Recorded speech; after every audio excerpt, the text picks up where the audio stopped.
So, you often say the internet is broken. What exactly does that mean, and what are you doing about it?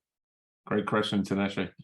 Um, when we started thinking about this, Kevin and myself, I remember it was over a cup of coffee, and we were both whining about the internet and saying it was broken. But what we meant by that was we felt that as soon as you've given up your data, filled in a form, given something away, signed up for something, you're no longer in control of it.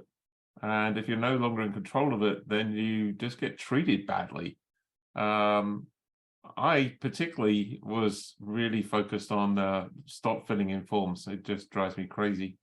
All the forms I ever had to fill in are exactly the same every single time with the same amount of data. And if only there was a way for the internet to log into me and ask me programmatically rather than me as a human and to type all that stuff, it would make me very happy. But Kevin had a much more sophisticated view on that in terms of how people get treated as numbers. So, Kevin, do you want to explain what your point of view was at the time? And so Kevin is sophisticated. Those words don't go together.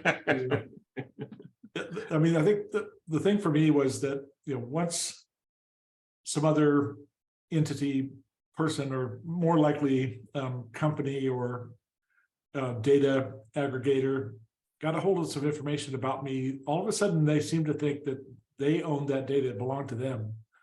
And that doesn't sit so well with me. I think that they should, respect the fact that it's my data, not their data.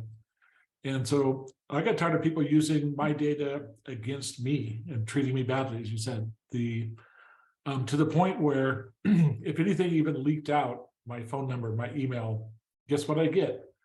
Tons of spam calls, tons of spam text messages, tons of spam emails, all because they feel like they can invade my space because they have a piece of information about me. And I think that's just in so many ways wrong. And we should be able to do something about it. So Kevin, being Kevin, said, what are we going to do about it? So we started writing code. That's what we started doing. Always a good place to start. And then call Barbara for help. Yeah, Barbara, help. And I come at this from a place of guilt because I was started one of the very early, or I was one of the early people at a email marketing company. And I believed in email marketing back then. I thought that it was a way for people to customize offers for their customers, but it has turned into spam, and it just is so frustrating. I can't tell you how much spam email I get a day. And I just want to solve this problem so bad.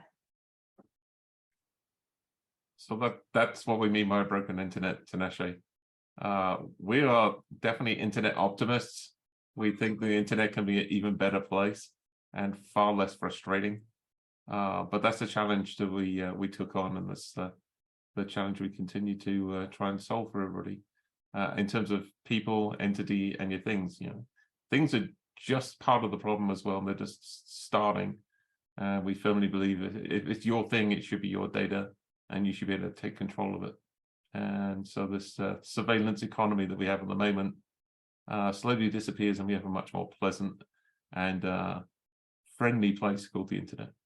That's exactly right, Colin. And the solution to this cannot be one done by inspection. You can't regulate and monitor every single thing to make sure it complies with some regulation and have it effective and scale. And so you have to solve this at a fundamental levels, and the system has to enforce the principles that we're setting out with the Atsign company in order to really solve this. And we think we can.